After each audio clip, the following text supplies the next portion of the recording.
All right. This is take 553,202, okay? Video 121. Hey everybody, how's it going tonight?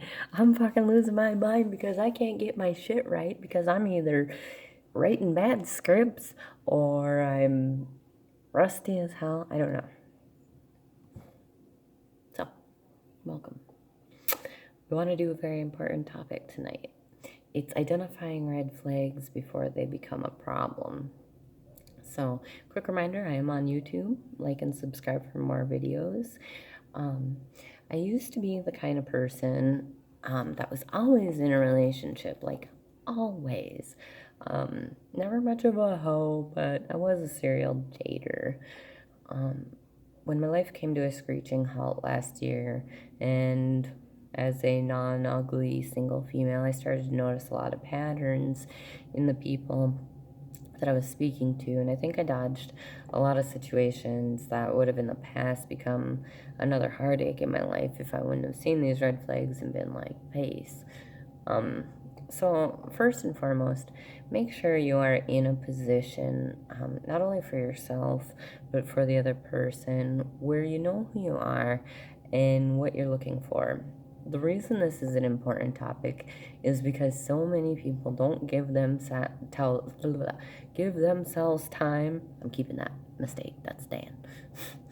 To self-respect, but to self-reflect and understand who they are, leading to a whirlwind of dysfunction, but also don't understand these red flags you choose to put up with when starting a relationship is just going to be unhealthy attachment that ends up deteriorating at yourself. It's a giant snowball. You're just starting and rolling down a hill, and it's not going to be good. And you're going to get more agitated with it because it really shouldn't be your problem. So, healthy relationships are two people who know who they are and what they want and add to each other's lives, not cause stress or problems for them. Immediately in the beginning, if I'm being asked to make concessions for someone's issues and sacrifice on my own quality of life for them, I'm out. Like, that's marriage problems. That's not getting to know you problems. Don't be putting people you hardly know on any kind of platform and making sacrifice for them. If it's irritating you, just bounce. Like, let them figure their shit out and come back to it. So it's simple. When you're talking to someone, they will make it so obvious what's going on if you know what to look for. All you have to do is listen or read or however you're communicating.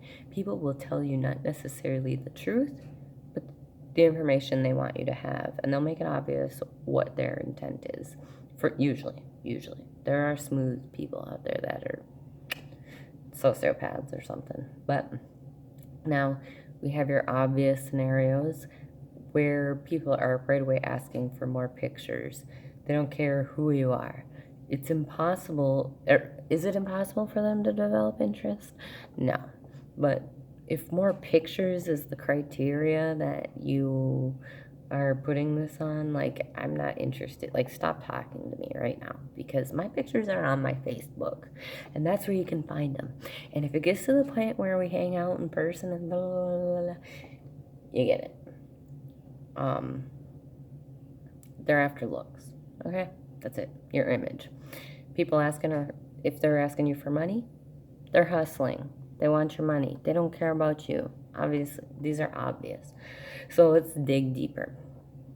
It's not the most frequent occurrence, but I have run across the people who are like, well, I'm looking for this characteristic, and that. Like, it's a shopping list, and they're at the store. What they're looking for is a custom product. They want you to know. They want to know if you fit their criteria, and if you don't, they're probably going to ask you to change into it, or I don't know. It's more idealism. Love is acceptance of who someone is, the good and the bad. You aren't going to find anybody perfect, but you probably happen across somebody who is perfect for you, though where it doesn't have to be an exchange of who makes who feel more inadequate. So there's also the advertisers. They're like, me, all about me. I'm so great. Again, I feel very informed about who you are as a person. But does someone that into themselves even have space for a relationship? Do they care about who you are, or are they trying to make you their fan? Um, so also pay special attention to what they focus a lot of their energy on telling you about themselves. I get accused of this. I'm not that guy. People say this about me, but I'm not that woman. Well, I'd approach with caution. There is never no reason that these things have been an issue for them, whether it's what occurred or something else. Maybe they were lying about and they're focusing on the fact that wasn't the problem. Have you ever in your life met a consistent, honest person who gets accused chronically of things they don't do? I can't think of any, but so getting to know somebody should come as an exchange of mutual respect and curiosity. I've had someone tell me I'm a 7 out of a 10. What? Like, you're grading me? Is this school? You're saying at a point a 10 exists. In what regards? Like, a man and a woman can be a man or a woman, they can be the sexiest people you've ever met, but can they formulate a thought? Are they ethical? Do they care about what you prioritize also? People are way too intricate to rate. Value exists in so many aspects. I personally don't have time for that idealism bullshit. Like, you're perfect because of your quirks and idiosyncrasies, not your squeeze into society standards. People like that are way too worried about the opinions of other people and to give the commitment required for a healthy relationship that's based on what's actually important, in my opinion.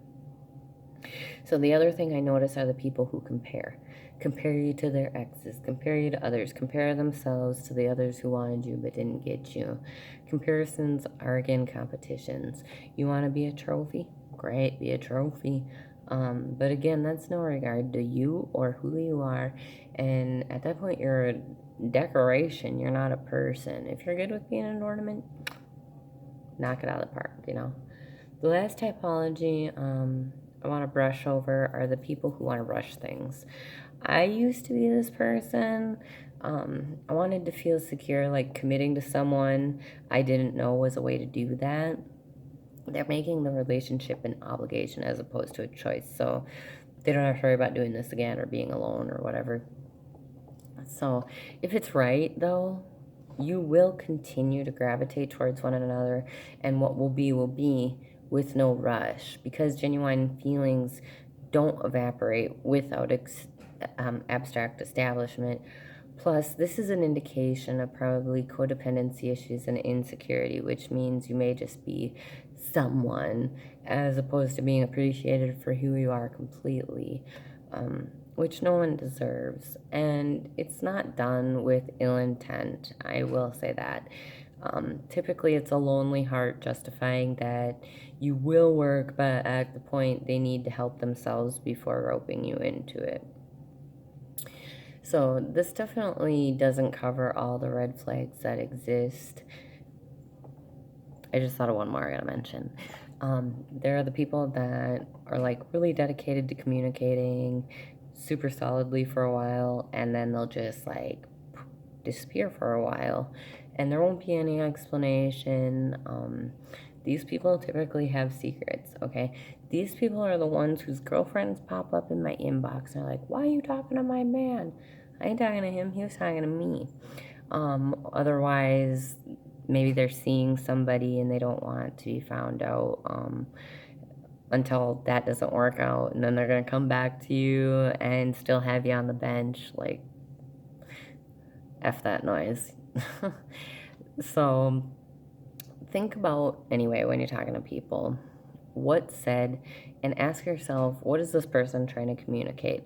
If there's someone who is healthy to enter into a relationship with, they'll be patient and understanding and not actually ask you for anything other than about who you are and your time without negatively impacting your life or overwhelming you. Respect is key in a healthy relationship development. And before you worry about pulling yourself away from people for these red flags to avoid issues for yourself because you're worried they might be the right person and you might mess it up, look at it as more of making sure you're putting yourself in the circumstance for the right person to come along and get to know you in the right way that doesn't make you feel suspicious or inadequate, or maybe that right person just has to go fix some stuff about themselves and then you can work it out. But don't feel bad for putting yourself first ever. You don't owe anybody your peace ever. And don't force anything. Just let the universe do its thing, whether you believe in fate or God or whatever it is. So, any feedback or input on this topic or more red flags you've noticed, I would love to hear it. So, thanks for the support and have a great night, guys.